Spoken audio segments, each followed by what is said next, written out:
Hey everybody, welcome. Episode 96 of Franco's World. Thanks for stopping by. Today's episode is also going to be on YouTube as well as everywhere you can find your podcast. Remember to subscribe to the show so it can grow. Tell your friends about it. Follow me on Twitter and Instagram at Franco's World _. And yeah, all right. Hey, last weekend went to Pittsburgh. A lot of fun. So I probably got a bunch of new listeners from that. And I got to get right into the Pittsburgh trip. I got to get right into it because a lot of stuff happened.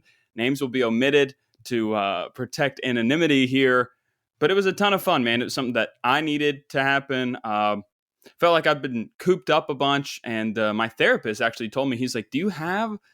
It was funny. We were talking last week about how I just feel like I've been stuck in this routine where I go to work at my parents' business and I take the back roads there and it's out in the country. And then I go home and I'm in the countryside and my next door neighbor's half a mile away.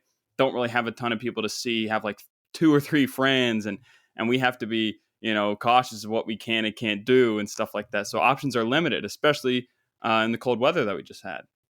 So my therapist was like, hey, do you have any friends from college or anything that you could just go stay on their couch for a week to get out of your house? And I'm like, Doc, I don't think I do. And so thankfully, a couple of my childhood friends were going up to Pittsburgh. One of them actually lives there. The other one was going up with a bunch of his friends from his college. And they were celebrating, finishing up med school and stuff like that. And they're all going to go off to different parts of the country and be doctors. And that's going to be well and good. And I'm going to be a jokester, and that's well and good. But man, a bunch of antics went on. There's a lot of crazy characters, a lot of fun characters. I'm trying to think of what I can and can't say. I should have written this down better. I have nicknames for everybody in my mind just to completely make sure that nobody knows who they are. But I'll go through the whole trip here. So on Thursday, I get up there and I stay in this hotel, super nice hotel. Could not get a deal on it, unfortunately. Super nice hotel in Lawrenceville. And it's like an old school turned hotel.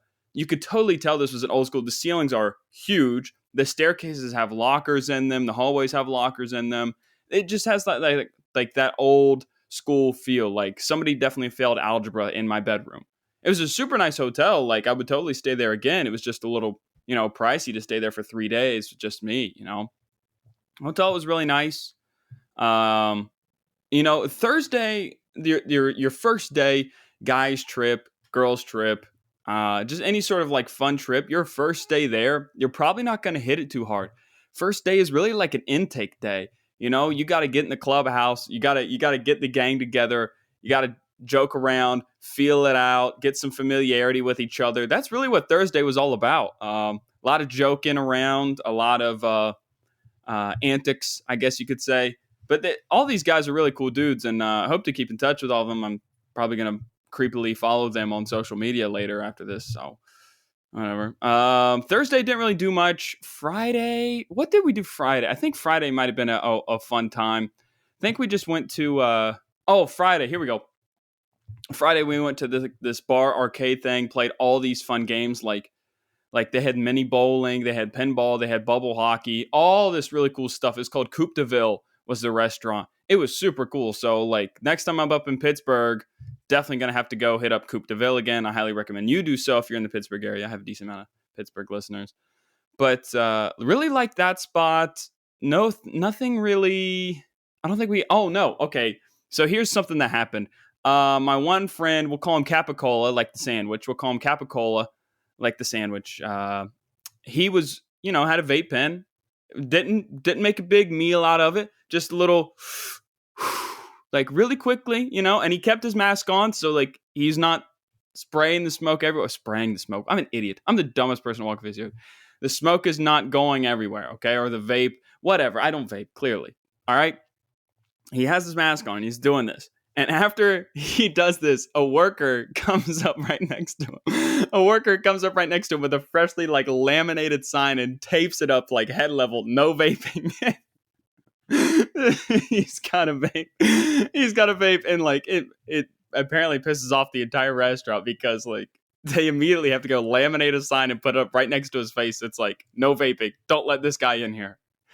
And then I guess it was bad optics for the restaurant because we had been putting money on the pool table to gamble, like with each other when you play pool. Like that's a classic look. Like I'm gonna put my money down on the pool table, like That's what you have to do. It's good optics. It looks cool. They didn't like that. So they saw us doing that. Then they set like a bouncer or somebody over beside of us, and he just sat there and watched us. The guy didn't even have his mask on. One of our guys that was playing a game, maybe he had a drink in his hand, something like that, was playing a game, had the mask. It went under his nose for some reason, one way or another. And the bouncer immediately, hey, bro, get your mask back on. Guy, you don't have one on. Okay? You didn't have a mask on.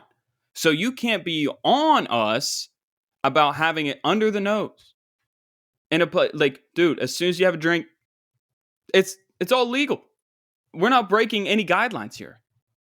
Put your mask back on, bro. There's so much. And I used to like want to be nice to every bouncer in history. Especially when I was in college, like I was obviously like a frail, lanky dude, and I knew that like they could throw me out by just like a slight push. I could be thrown out of the building. All right. But now that I get older and I see all these bouncers, bro, they have too much of like a God complex. Like they think their last name is on the bar above the building. It like, dude, you are just a bouncer. You wear a black t-shirt, and most of these guys aren't even like strong. They're just like burly guys. Maybe some are just like straight up fat. And they think they're like cops or something like that. Dude, Mortal Kombat and Pac-Man are in your building. You're not a tough guy. You're not guarding Cell Block 8. You're guarding Miss Pac-Man. So now I have a personal vendetta, I guess, against all bouncers, I guess.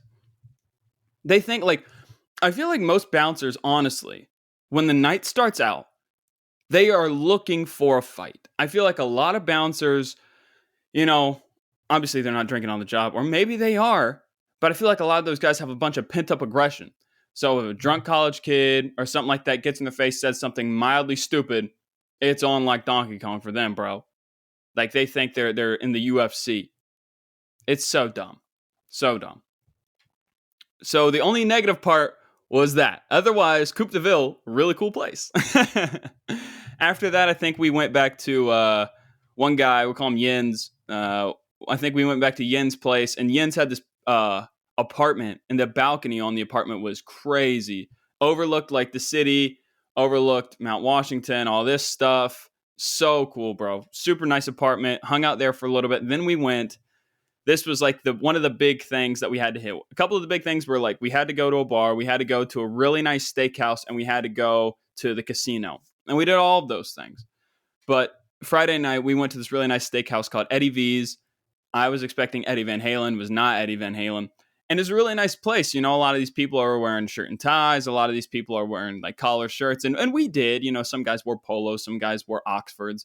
I wore a Canadian tuxedo. I thought that was a good bit. I wore denim on denim, like the Mario Brothers theme, denim, denim, denim. I looked like John Mellencamp. I walked into like this place, order a $50 steak, and I'm looking for Jack and Diane. You know, that's just what I do. I thought it was funny. I thought it was a good bit.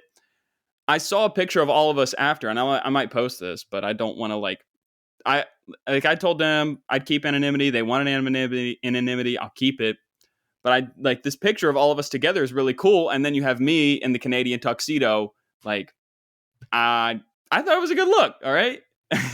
Steak was really good, man. And, man, we were just in there screaming, I feel like, because we didn't even hear the music until like at the end of the dinner. We took like a little, like everybody took one collective giant breath.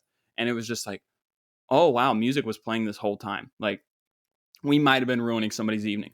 But we weren't the only ones screaming. Somebody in there had balloons. They brought balloons, like, you know, when girls on their 21st birthday get the big 21 balloons. They brought those in. I don't know what it was for. It could have been like a 29th birthday or something like that. But somebody brought that in. And there was screaming and yelling and dancing and clapping beside of us. And I guarantee you, this restaurant saw our gang, saw our unit, and was like, we need to put these guys in the back by themselves. Don't put them by a window where everyone can see them. Maybe even put them by the bathroom. We need to hide this group. We're a rowdy bunch. We like to have fun. Dinner was great, though. The steak was excellent. All the sides were excellent. I had a little bit of a panic attack, and I want to give a shout out to the gang for helping me calm down. because that's something I'm working on right now is my panic attacks.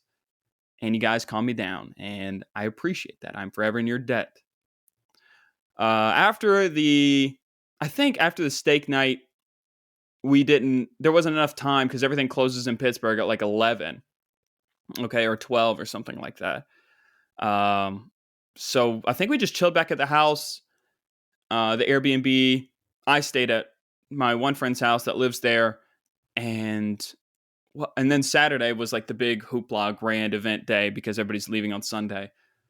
So Saturday, it's 75 degrees in Pittsburgh. I felt so good mentally that day. I just essentially beaten a panic attack the night before.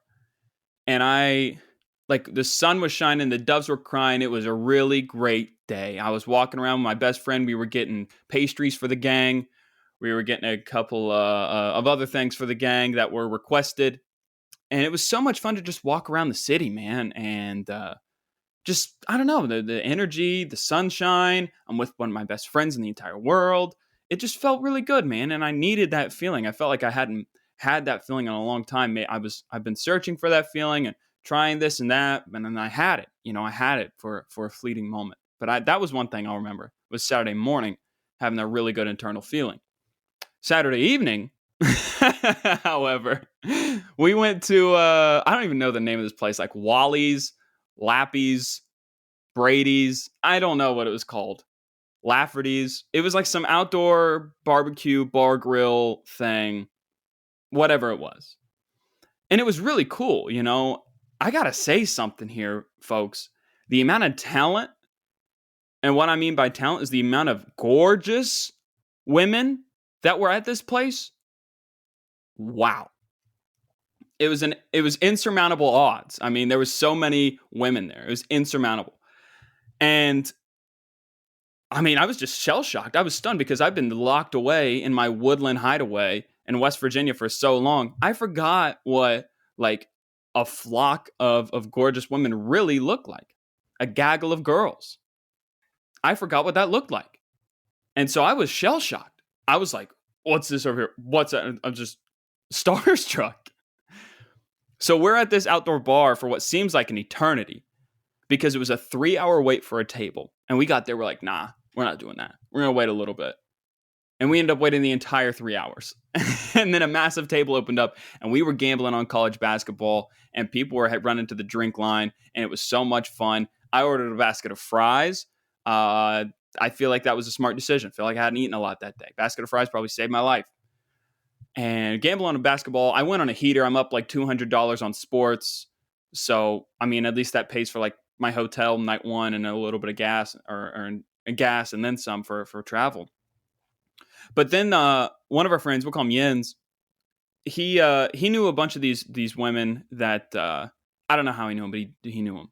And they were sweet, and we shared a table with them, and they were all really kind. I think a couple of them said they'd subscribe to the show. We'll see if that actually happens.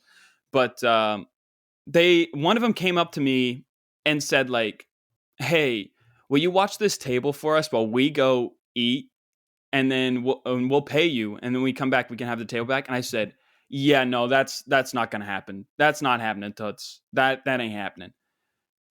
I don't know if that person had ever been told no in that scenario. A gorgeous woman like that probably has been told no a lot in situations like that. And I'm not going to like simp for somebody and hold a table for them. Why would I do that? Why would I wait at that restaurant whenever we have a bunch of other plans? Why would I do that? I'm not that kind of guy, and to say you're going to pay me, come on, man. Come on. We ended up actually staying at the restaurant till the girls came back. They said that they would pay me to watch the table for them, and I didn't want to look like a simp, so I was like, nah, I'm not doing that, dude. Like, I don't know what we're gonna do for the rest of the night in the city. And we were there so long gambling on basketball that they just ended up coming back anyway, and we didn't get money for it. Oh my gosh, that's so funny. I felt really bad for my one friend. We'll call him just idiot. We'll just call him idiot because this move was just an idiotic move. The background of her cell phone is her kissing a man, and he's trying to mac on her and like trying to flirt with her. and they seem to be having a nice conversation, but I'm sure it's only like a base level conversation. Like, I'm sure it's just about like career. It's not about you look good. It's not about like this or that. It's just strictly like career. Where are you from? That's it. And what's up with this gang? Where's your gang from? Where's my gang from? What do they do? What do you do? That's it. You know, I'm sure it didn't get much deeper than that. And I had to be the one to break the news to him that she indeed had a picture of another man on her phone as her background. I didn't see it. That news was given to me by another guy. I can't think of a good nickname for him, but it doesn't matter. So I felt bad for the idiot because the idiot was macking hard, and we could all see it from a mile away, and we were cheering for him, but just wasn't gonna happen, man. And then Saturday night we ended up going to the casino, watching we got seats to watch the pay-per-view fight. I picked the right guy. I don't know much about fighting, but I picked Nagano, and he knocked that guy out. Pow. Fighting is terrifying. One swing of that, man, I'm dead. If those guys hit me with one swing, I'm a literal dead man. And then I think I just went to bed after that, man. I was so exhausted. We had done so much running around. I was just gassed. I was gassed. And then I had a slight panic attack in the middle of the night because I got a message from Hinge. I got on Hinge. I have never downloaded Hinge. There's been no need for me to download Hinge. But now that I have Hinge, I am cleaning house. I am absolutely crushing it on Hinge. I love Hinge. I might be the Hinge God. I think Hinge is great because it showcases my ability to be funny, showcases your ability to say words, and I think it's great. On Tinder or whatever, people are just like very bland, very basic. Like if your profile has no words in the bio, I'm going to assume that says the most about your personality because nothing says more about your personality than nothing at all. You're a very boring person. Fair enough. I think, ladies, I think you'd say the same thing. If a guy has nothing in his bio, I think that's a very boring thing. At least say like, dude, if you're like, my name is Jessica, I love coffee, my favorite color is purple. That's something. That's something, dude. I'll work with that. I like purple. I don't drink coffee, but we can go over on a coffee date. I'll get a water, croissant. Just say something. And so the beauty of Hinge is you get to answer topics, you get to answer questions, you get to have a caption on your photo. I went with no captions on the photo, but I did answer like 3 topics, and I think they were pretty funny answers, clearly, because I've been clearing house. The beauty of it, though, is I don't even have to be in my hometown. Like, I'm out in Cheyenne, Wyoming, absolutely dominating the Hinge scene. It's crazy. I love it. I'm like, yeah, I just moved out there. I got a horse. I got a farm. It's a ton of fun. You should come check it out sometime. It's great. So Cheyenne, Wyoming, my many listeners in Cheyenne, I'm actually not there. Sorry to break your heart. But I got a message from a girl on Hinge.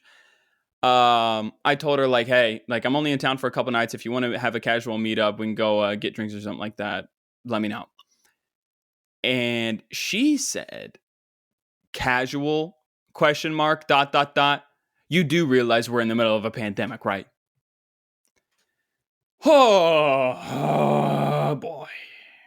I take the pandemic just as serious as everyone else. You know me. Germaphobe Frank does not play lightly when it comes to the pandemic. I follow the guidelines. Whatever the state's guidelines are, or national guidelines, whatever, because every state varies.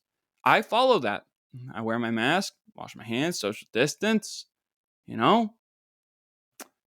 Apparently, in her mind, you can only spread COVID if you go out to brunch together. That's it. That's the only place you can get it.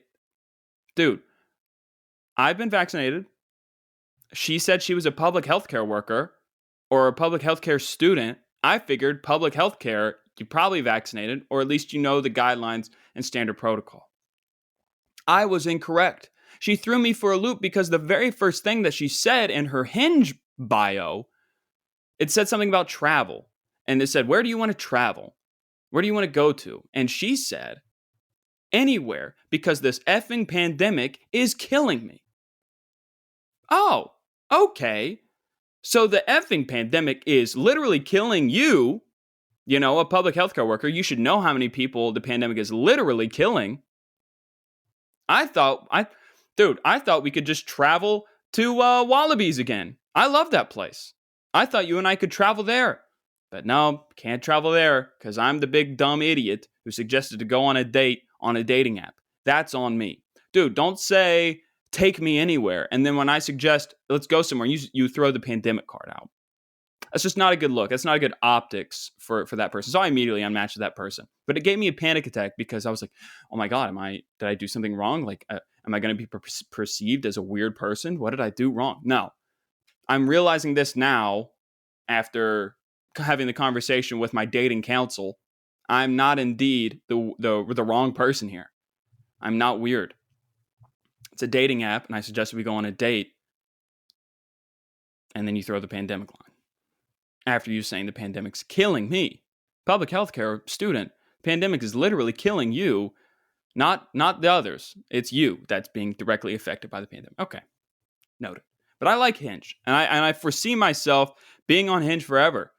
Wait, that actually sounds bad. Being on Hinge until whenever. I like it, dude. I love the fact that I get to answer stuff. I get to be goofy on there. I'm cleaning it up, man. I'm clearing house on there. I might be in Augusta, Georgia tonight. Who knows? I don't know if it goes international, but I could see myself in Southampton in England. Who knows? I like Hinge, though. What else do we have here? So the therapy's going great. The therapist office is going great. I'm making a lot of progress myself mentally. And he told me I have to start doing more things for myself, which makes me feel good because I feel like my whole life I've been trying to do things for other people, and maybe take a step back to let somebody else do something because I don't want to be, again, it's all about how I'm being perceived, and I'm being perceived as I'd be perceived as a genuinely good person. He gives this up. I lay down a bunt for somebody to go do something else. When in reality, I'm giving up my opportunities. So that's something I'm working on. I wanted to go to Pittsburgh. I'm going to Pittsburgh. I'm not going to let my anxieties or fears take over. I'm doing that. And that was a lot of fun. So hopefully I just continue to make decisions that make me happy, and not in a selfish way, and you could learn a lesson from this too. You have to put number one first, you have to put yourself first. All right. There you go. Let's see. The other things in the therapist office. When I have the conversations with the person and they ask a question that strikes a nerve, but not in a bad way, I find myself being like, ooh, good question. I'm like, oh, see, you uncovered that. That's a nice question. Good job. You figured that out. Like it's a game, like it's a maze. Oh, nice question about mom. Let's delve deeper, shall we? Because me being a podcast host and a comic, I interact with the crowd. There's give and take. When I interview other comics, it's all give. It's they get to do it and I get to listen. So it's and I make remarks oh yeah, what about this? What about this? So when a therapist their job is to ask questions, to gather information, and I answer their question with nice. Well, what do you mean by that? I answer their question with a question. It's funny because it just goes back and forth. I'm actually going to see my person today after this episode, so it's hard to tell what we're going to get into. I don't know, this is kind of weird, but last week when I was in there, I thought that they had set a booby trap for me. I thought that they were going to see if they were going to mentally break me. If this was Navy SEAL boot camp. This was Hell Week. All right. Week 3 of therapy is Hell Week. Can they break me? Because I walked in there. Waiting room packed. All right. The waiting room. Oh my God. I just got a message or a match. I don't have my glasses on. I just got a message or a match from somebody on Hinge. I'm on fire. I'm like Bruce Springsteen. Ho, ho, ho, I'm on fire. That's me, baby. Cheyenne, Wyoming. What up? I thought they said this booby trap for me because I walked in the office and the office is packed. People are on their cell phones screaming. There's a bunch of moms. There's children rolling in the floor. And I walk up quietly to the window and I say, hello, I'm here to see so-and-so. And I have my card. And well, Franklin, your insurance is doing this and that. You actually don't need to pay today. Okay, great. I'm going to go sit down. And then I go sit down, and there's a child playing Ring Around the Rosie or musical chairs with 3 seats. There's 2 kids. And I'm like, can we trade? Can I have one of these seats? And he goes, yeah, I wasn't sitting in it anyway, so you can have it. I'm like, sheesh. Kids are very snide, and I like it though. I like it. They're very cut and dry. I like it. There's no fluff with kids. I like it. And so then this kid proceeds to get on the ground, roll around on all fours, and starts barking like a dog. And I'm looking around thinking, like, is this Impractical Jokers? Is my therapist watching me from his office with it? Like, he has me on his TV, and he's like, let's see if Franklin breaks this week. We have a bunch of yelling and screaming from random people. We have kids acting a fool on the floor. Let's see if he breaks. Let's see if he snaps on somebody. And what if I just said, oh my God, I can't take it. And he's like, we got him. I don't know why I think my therapist is setting up these booby traps. Like, you have these yelling kids. You have the yelling parents on the cell phones. You have mistakes with the cards and the insurance and receptionist stuff. It's like all of this piling up. Will that break him? I'm very curious to see what booby traps the therapist sets up this week. I'll be sure to tell you all about it next week on episode 97, except we'll probably have a Comic-Con, so I don't know if we'll get into that or not. But anyways, thank you guys for listening. Again, my Pittsburgh people, I know you guys are listening to this, and maybe some of the girls at the table are listening to this. Thank you guys. Ton of fun on the trip, and hope the best for you and yours. Remember to follow me on Twitter and Instagram, FrankosWorld_, subscribe to the show, all that stuff. All right. In the meantime, keep taking care of yourself and each other, and I will see you when I see you. Peace.